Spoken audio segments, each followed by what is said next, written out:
نبی اکرم صلی اللہ علیہ وسلم نے ایک مرتبہ 3 دفعہ قسم کھائی، واللہ لا یؤمنو، واللہ لا یؤمنو، واللہ لا یؤمنو، خدا کی قسم وہ شخص مومن نہیں، خدا کی قسم وہ شخص مومن نہیں، خدا کی قسم وہ شخص مومن نہیں۔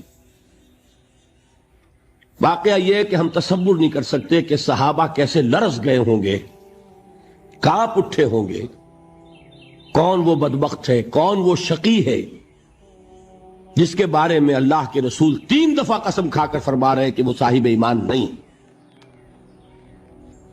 قیل من یا رسول اللہ، کسی نے ڈرتے ڈرتے پوچھا ہوگا اے اللہ کے رسول کس کے بارے میں ارشاد فرما رہے ہیں؟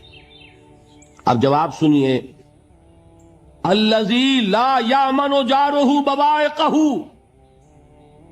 وہ شخص کے جس کی ایذا رسانی کی وجہ سے، جس کی بدخلقی کی وجہ سے اس کا پڑوسی امن میں نہیں ہے۔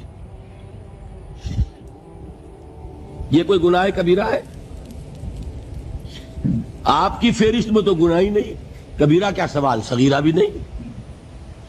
زیادہ آپ یہ کہیں گے کہ ذرا بد اخلاقی ہے، کج خلقی ہے، بس اچھا کردار کا معاملہ نہیں ہے، یہ کہیں گے، گناہ کی فہرست میں نہیں آئے گی بات۔ کبیرہ بہت بڑی شے ہے، لیکن اس پر اللہ کے رسول نے 3 دفعہ قسم کھائی، ایمان نہیں ہے، ہرگز نہیں ہے، خدا کی قسم نہیں۔ اب بتائیے ایمان اور عمل علیحدہ ہو جائیں گے کیا؟ یہ ہے مسئلہ جو امام بخاری کے سر پہ ہے۔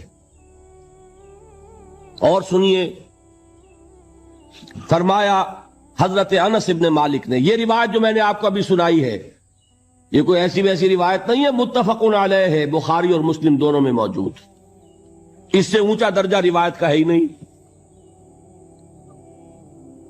راوی کون؟ ابو ہریرہ رضی اللہ تعالی، ان کی والدہ لے کر حاضر ہو گئیں، یہ بچہ حضور آپ کی خدمت میں رہے گا، آپ کی خدمت کرے گا، آپ کے پاس رہے گا، ٹھیک ہے۔ وہ حضور کے خادم خاص ہیں، جیسے ذاتی کوئی ہوتا ہے معاملات میں مدد کرنے والا، خدمت کرنے والا، وہ ہیں انس ابن مالک۔ کیونکہ ان کا تعارف ہو گیا ہے رضی اللہ تعالیٰ عنہ، تو ایک بات پہلے اور سنا دوں،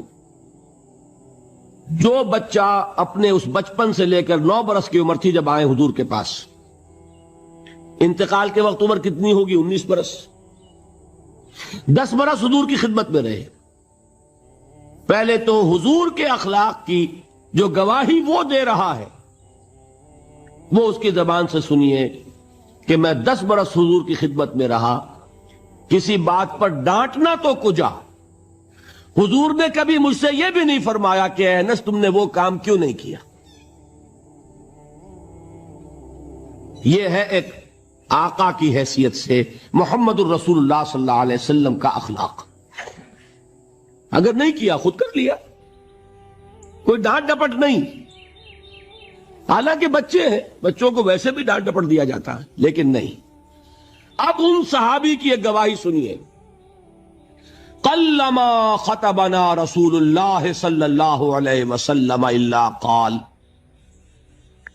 فرماتے ہیں کہ شاذ ہی کبھی ایسا ہوا ہوگا کہ حضور نے کبھی خطبہ ارشاد فرمایا ہو اور اس میں یہ الفاظ نہ ہو۔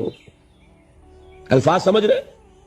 جب بھی خطبہ دیتے تھے آپ یہ الفاظ ضرور فرماتے تھے، شاذ کبھی رہ جائے تو رہ جائے، قلما خطبنا رسول اللہ صلی اللہ علیہ وسلم الا قال، کیا فرمایا؟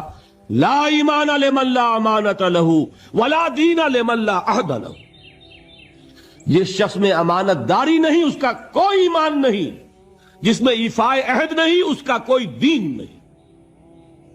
بنا پھرتا ہو وہ دیندار، بنا پھرتا ہو وہ صاحب ایمان اور امتی حضور کا، امانت داری نہیں تو ایمان نہیں، ایفاء عہد نہیں تو دین نہیں۔ کس کا فرمان ہے؟ کسی آج کے زمانے کے مفتی کی بات نہ سمجھ لیجئے گا کہ جس کو آسانی سے آپ چاہیں تو رد کر دیں، یہ محمد الرسول اللہ صلی اللہ علیہ وسلم کا فرمان۔ اور سنیے پھر ایک متفق علیہ روایت بخاری اور مسلم کی، راوی پھر کون ہے؟ ابو ہریرہ رضی اللہ تعالیٰ عنہ۔ فرماتے حضور نے ارشاد فرمایا لا یزنی الزانی حین یزنی وہو مومن ولا یسرق السارق حین یسرق وہو مومن ولا یشرب الخمر حین یشرب وہو مومن. کوئی زانی حالت ایمان میں زنا نہیں کرتا. کیسے ممکن ہے؟ ایمان ہو اور زنا ہو جائے، پھر وہ ایمان دھیلے کا ہوا. کیا قدر و قیمت اس ایمان کی؟ وہ تو اٹھا کر پھینک دینے کی چیز ہے. ایمان اور اخلاق پہ اثر انداز نہ ہو، ایمان اور کردار کو نہ بدلے، ایمان اور عمل کو نہ بدلے تو کس مرض کی دوا؟ پھینکو اٹھا کر. نہیں ممکن کہ ایمان ہو اور زنا ہو، نہیں ممکن کہ ایمان ہو اور چوری ہو. لا یسرق السارق حین یسرق وہو مومن. کوئی چور حالت ایمان میں چوری نہیں کرتا، کوئی شرابی حالت ایمان میں شراب نہیں پیتا. ولا یشرب الخمر حین یشرب وہو مومن. کوئی شراب پینے والا وہ مومن نہیں ہوتا جب وہ شراب پی رہا ہوتا ہے، اس وقت اس کے دل سے ایمان نکل جاتا ہے. اب دیکھیے یہاں کیا میں نے کل بتایا تھا نا، مغالطے کیا ہو گئے؟ مغالطے یہ ہو گئے کہ اس کو سمجھ لیا قانونی بات. یہ قانونی بات نہیں ہے، وہ قانونی ایمان کی بات نہیں ہو رہی، یہ حقیقی ایمان کی بات ہو رہی. قانونی ایمان کی بات ہو تو یہ کافر ہو گیا. پھر کافر نہیں ہے. قانونی ایمان کا دار و مدار قول پر ہے. یہ وہ حقیقی ایمان ہے، قلبی یقین والا ایمان. اس کے بارے میں فرمایا جا رہا ہے